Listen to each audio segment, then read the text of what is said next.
ஆண்டவராக இயேசு கிறிஸ்து இந்த உலகத்திலே இருக்கும்போது அவர் சொன்ன வார்த்தை. சீசல் கேட்குறாங்க, இந்த பிசாசு நாங்கள் செபித்தோம் போகலை.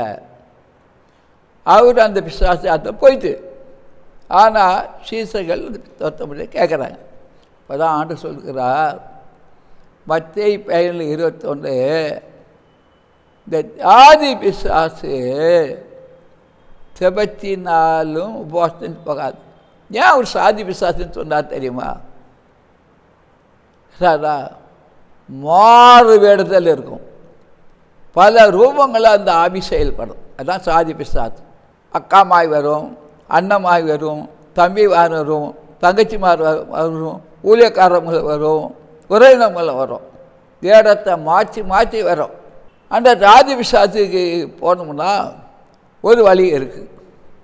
அந்த வழி என்ன? இந்த ஜாதி பிசாசு ஜெபத்தினாலும் உபவாசத்தினாலும் வந்து, உபவாசம்னா என்ன நிறைய புரியல. ஏண்டா மாம்சம் 0, ஆவியானவர் 101. அதான் வாசகம். நீ எல்லா இடங்களிலும் பசுத்த வாசம் பெரிய பெரிய பானம் போடுறாங்க. நான் அதை தப்புன்னு சொல்லலை. ஆனால் அங்கே போகிறதெல்லாம் எல்லா நாளும் 4 இட்லி சாப்பிட்டா 10 இட்லி சாப்பிட்டுட்டு போவாங்க. பேனர் தான் வாசகம். அங்கே போகிறவங்கெல்லாம் வயிற்றை நல்லா நுரப்பிக்கிட்டு, சப்பாத்தியா, தோசையா, இட்லியா, பூரியா, சிக்கன் போய் நாங்கள் வாசகத்துக்கு போகிறோம். அக்கா வாரீங்களா உபவாசத்துக்கு? அம்மா வாரீங்களா உபவாசத்துக்கு? அண்ணன் வாரீங்களா?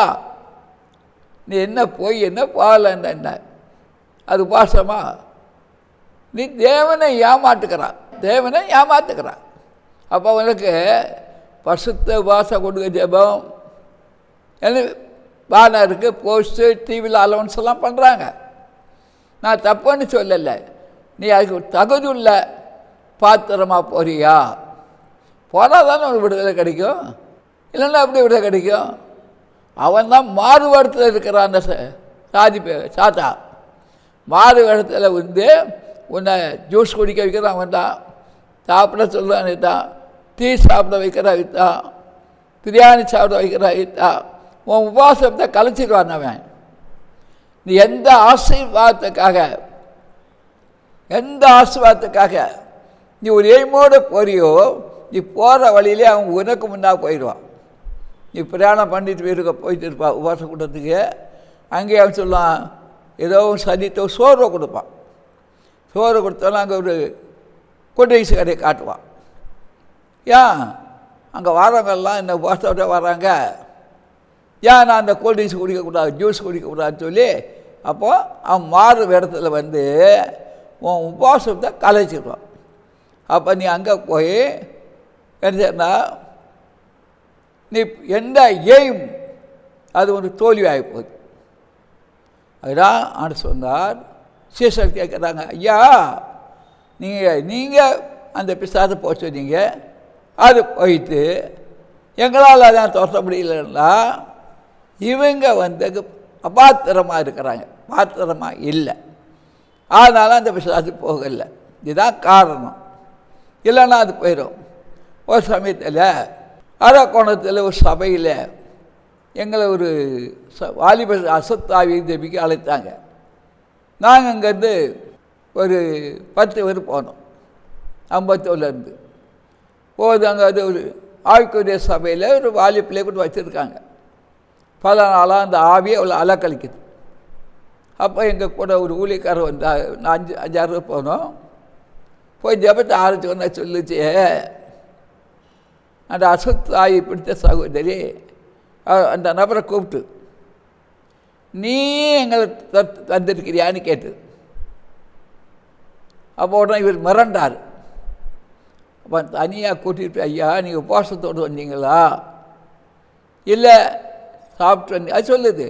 அவர் உபவாசத்து வந்து வரல, நைட்டு வந்து சினிமா பார்த்துட்டு வந்தார், பார்த்து வந்திருக்காரு. நான் போயிடுவேனா கேட்டு.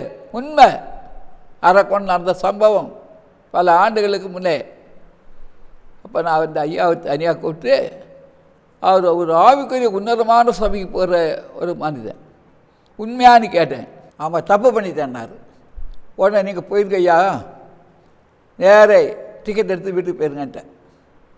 ஏன்னா அவனுக்கு தெரியும் அந்த உபவாசத்தை கலைக்கணும் என்றுதான் அவரை என்ன செய்தான், தேட்டருக்கு போச்சான்.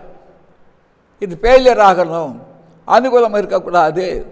இது அவன் மாறு வருத்த செயல்படுவான், பல ரூபங்களில் செயல்படுவான்.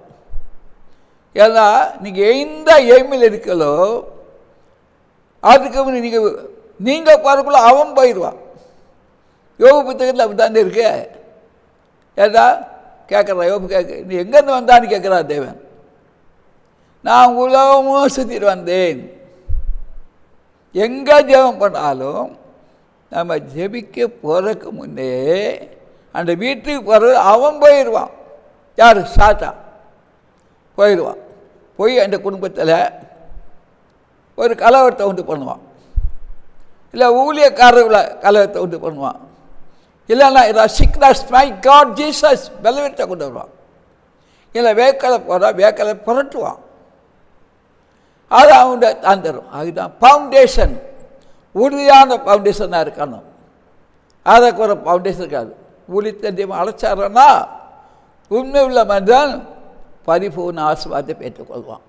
உண்மையாக இருந்தால், உத்தமாக இருந்தால் 7 கண்ட பிசாசு ஒன்றுமே செய்ய முடியாது, வர முடியாது. நீ அரைகுறையாக இருந்தால் உன்னையும் தலையை போட்டு ஆட்டுவான், தலையை போட்டு ஆட்டுவான். அப்போ நீ போன நோக்கம் ஃபெயிலியர், அது அவன் தான் தரும்.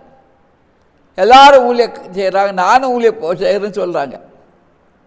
பார்த்தா உலகங்களும் எழுப்பது வரணும், ஊழியக்காரர்களும் எழுப்பணும் சொல்கிறோம். ஒரு நாள் ஒரு ஐயா எங்கள் கூட பணியாற்றினவர், அவர் கேபிஎல் வேலை செய்தவர், நானும் அங்கே வேலை செய்தவன் தான். நான் கேட்டேன், ஐயா உங்கள் மகன் என்ன செய்கிறான்னு கேட்டேன். அவர் ஊழியக்காரர் ஆகிட்டார். அப்போ நான் சொன்னேன், சபையில் எவ்வளோ விசுவாசிகள் இருக்காங்கன்னு கேட்டேன். அதான் என் மகனும் மருமகள் தான் ஊழியக்காரங்க, அவங்க தான் விசுவாசின்னார்.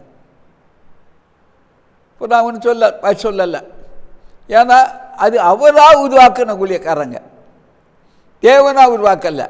அவரே உருவாக்கிட்டார், சபையை கட்டி கொடுத்தார். பிறகு 1 வருஷம் கழிச்சு கேட்டேன், எவ்வளோ ஆத்மாக்கள் இருக்கான்னு கேட்டேன். அவங்க 2 தான் இருக்காங்கன்னார், மகனும் மருமகளும். அது உண்மையான அழைப்பு இல்லை. அதே போல் சாப்பாட்டுக்கு வசதி இல்லை, வேலை இல்லை சொல்லி நிறைய பேர் ஊழியக்காரன் மாறாங்க. ஒரு பேனரை போட்டுக்கிறாங்க, ஊழியத்துக்கு ஒரு பேரையும் வச்சுக்கிறாங்க. எப்படி? மாம்ச பிரகாரம், தேவ அழைப்பின் பிரகாரம் அல்ல. அப்போ அந்த ஊழியத்தை ஆத்மாவில் வருவாங்களா, நற்கரிய நடக்குமா, அது 0க்கு மேல் 0 தான். அதே போல தான் வெக்கப்பட்டு போயிடுவாங்க. இப்போ தான் உலகம் நடக்குது. கர்த்தரால் அழைக்கப்படணும், ஏதா கர்த்தரால் அழைக்கணும். மோசே போல் அழைக்கணும், ஆளை அழைக்கணும். சொப்பந்தை பேசணும், தர்சனத்தை பேசணும், வசந்தை கொண்டு பேசணும். அதான் உன்னதமான அழைப்பு. அந்த அழைப்பு தான் உண்மை. நீயே சபைக்கு பேரை வச்சு நேரே அழைப்பு கொடுத்து நேரே உலகம் பேனர் போட்டு பண்ணினா அது 0வாக தான் இருக்கும், அது நம்பராக மாறாது. இதை புரிஞ்சுக்கிடுங்க. யாரே ஆனால் என்ன சொல்லுவாங்க, அப்படிப்பட்ட ஊழியக்காரரு ஏன் அம்பத்தூருக்கு போகிறா, ஏன் அங்கே போகிறா? ஏன்னா இவங்க மாறு வேடத்தில் இருக்காங்க. அவங்கள நடத்துறது யார்? அசுத்தாவி இவங்களை நடத்துது. எது குறை சொல்லி குறித்து சொல்லி ஆத்மாக்களை புறப்பட்டு வாங்க, வஞ்சிப்பாங்க. இப்போ தான் நடக்குது. இப்போ இந்த நிகழ்ச்சியை பார்க்கறவங்களுக்காக நான் ஜெபிக்க போகிறேன். ஆமோஸ் 3:7 கர்த்தராகிய ஆண்டவர் தீர்க்கதரிசிகளாகிய ஊழியக்காரருக்கு தமது ரகசியத்தை வெளிப்படுத்தாமல் ஒரு காரியம் செய்யார். ஒரு 10 நாட்களுக்குள்ளே வீட்டில் எதிர்பாராத அற்புதம் நடக்கும். இதை கண்டு ஆச்சரியப்படுங்க. 6 மாதத்துக்குள்ளே 3 பேர் ஒரு வீட்டில் மரணம். எதை ஆண்டை காட்டுகிறார். ஒரு குழந்தை, 2 பெரியவர், அதை பார்ப்பீங்க. விக்கிரகம்லாம் உலகத்திலேருந்து போயிட்டு தெரியுமா? உலகத்தில் இருக்க விக்கிரம் போயிட்டு தெரியுமா? எழுதி வச்சுக்கிடுங்க. இப்போ உலகத்துள்ள விக்கிரகம் இல்லை. எது ஆவியான சொல்லுகிறார். எத்தனை விக்கிரம் உலகத்தில் இருக்குது? ஒரு விக்கிரம் இருக்காது. அதை நானே எடுத்து போட்டாச்சே. என்ன விக்கிரம் இருக்குன்னு நினைக்காது. விக்கிரம் இருக்காது.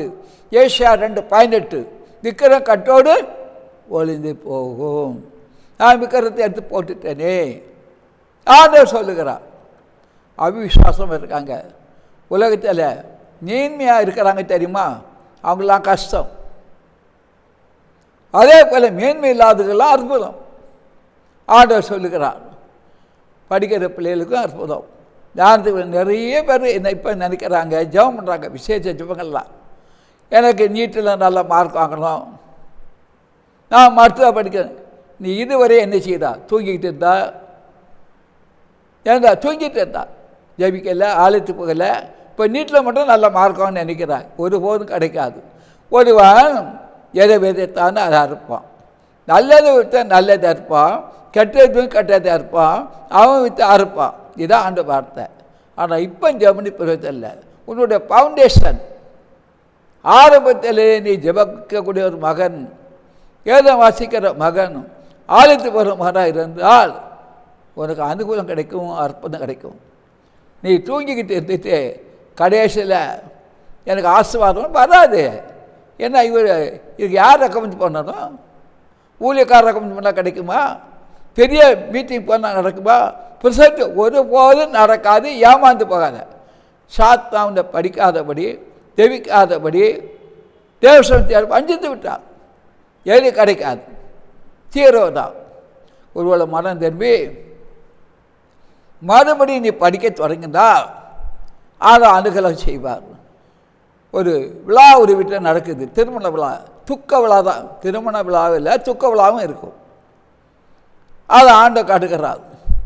ஒரு வஞ்சிக்கிற ஆவியே உலகம் முழுவதும் சுற்றி வருது, 7 கண்டத்திலும். இதை கண்டு எல்லாரும் பயப்பட போகிறாங்க. மின்னல் வேகத்தில் சென்னையில் ஒரு பகுதி கஷ்டம். எல்லாம் பார்க்க தான் போகிறீங்க. ஒரு குழந்தை பிறக்கும்போது மறித்து பிறக்கும் ஒரு வீட்டில். இதை ஆண்டை காட்டுக்கிறான். ஒரு விழா நடக்க வேண்டுமென்றால் அந்த விழாக்காக நீ எத்தனை நாள் ஜெபித்தான். அன்றைக்கி வேஷம் தரித்த ஊழியக்காரரெல்லாம் இனி ஊழியம் செய்ய மாட்டாங்க. இதை உங்களுக்கு சொல்லிவிட்டேன். ஒரு தொலைபேசியில் நிறைய பேர் மாறு இடத்த பேசிக்கிறாங்க. மகன் மகள்கிட்ட வேஷத்தான ஆவி, உலகமும் வேஷத்தான ஆவி. உன்னை நான் நேசிக்கிறேன், நீ என்னை நேசிக்கிறாயா? ஏசு கேட்டார் எது? ஆனால் நீ என்ன நேசிக்கிறது? ஒரு இச்சைக்காக நீ நேசிக்கன்னு பேசுகிறான். இது ஒருபோதும் நிறைவேறாது. ஆணி பாய்ந்த கரம், கிறிஸ்துவின் கரத்தை யார் நம்புகிறாங்களோ அதுதான் நிறைவேறும். ஒரு 10 நாட்கள் ஒரு வீட்டில் அற்புதம். ஒரு மகளுக்கு திருமணம் நடக்காது ஒரு கவலைப்படுறாங்க. திருமணம் நடக்காத, அது தப்பு பண்ணியிருக்காள, எப்படி திருமணம் நடக்கும்? அவன் மனம் திரும்பி செய்த பாவத்தை அறிக்கை செய்து விட்டு விட்டால் திருமணம். தன் பாவங்களை மறைக்கிறன் வாழ்வு அடைய மாட்டார். இறக்கலாம். உன்னதமான தேவன் உங்களோடு பேசுகிறார். காது உள்ளவன் கேட்க கடவன். ஒரு விருது ஒருக்கு கிடைக்குமா? ஆசீர்வாதம் கிடைக்கும், நல்ல விருது கிடைக்கும். 2 மகள் ஒரு வீட்டில் இருக்கா, அதில் ஒரு மகள் மரணம். இதை ஆண்டை காட்டுக்கிறான். ஒரு வியாதி ஒருக்கு வலது காலில் இருக்குது. கொஞ்ச நாட்களுக்குள்ளே அந்த காலை எடுக்க சொல்லுவாங்க. காலை எடுக்காண்டாம். நீ ஜெபம் பண்ணு. அது நிகழ்ச்சி பார்க்குற ஒருவரையும் தனித்தனியாக ஆசீர்வதிக்கிறோம். இந்த ஊழியத்துக்காக ஜெபத்தில் தாங்குங்கள். கர்த்தரே உங்களை ஆசீர்வதிப்பார். ஆசீர்வாதமாக இருப்பீர்கள். ஆமே ஆமே ஆமே. மேலும் தேவ ஊழியரை நீங்கள் தனித்தனியாக சந்தித்து ஜெபிக்க விரும்பினார் ஒவ்வொரு நாளும் அதிகாலை 5 மணி முதல் காலை தொழுகையில் நீங்கள் கலந்து கொண்டு சகோதரர் அவர்களை சந்தித்து ஜெபித்துக் கொள்ளலாம். மேலும் விவரங்களுக்கு தொடர்பு கொள்ள சுவிசேஷகர் எஸ் தங்கசாமி. தொலைபேசி எண் 26574550, 26574551. செல்போன் 9383 444445. புத்தூர் அதிசய பராக்கா தீர்க்க தரிசன ஊழியங்கள் நடத்தும் பரிசுத்த உபவாச ஜெப கொடுகை நடைபெறும் இடம் அதிசய பராக்கா தீர்க்க தரிசன ஊழியங்கள் 71 மௌனசாமி தெரு, அம்பத்தூர் ஓச்சி. இதில் சிறப்பு ஜெபம் மற்றும் தேவ செய்தி அளிக்க இருக்கின்றவர் தீர்க்கதரிசி சுவிசேஷகர் எஸ் தங்கசாமி அவர்கள். அன்பானவர்களே, இந்த உபவாச கூட்டத்தில் கலந்து கொண்டு தேவ ஆசீர்வாதங்களை பெற்று செல்ல அன்புடன் அழைக்கப்படுகின்றீர்கள். தேவைகளுக்கும் மேலும் ஆலோசனைகளுக்கும் நீங்கள் தொடர்பு கொள்ள வேண்டிய முகவரி சுவிசேஷகர் எஸ் தங்கசாமி, 71 மௌனசாமி தெரு, அம்பத்தூர் ஓச்சி, சென்னை 53.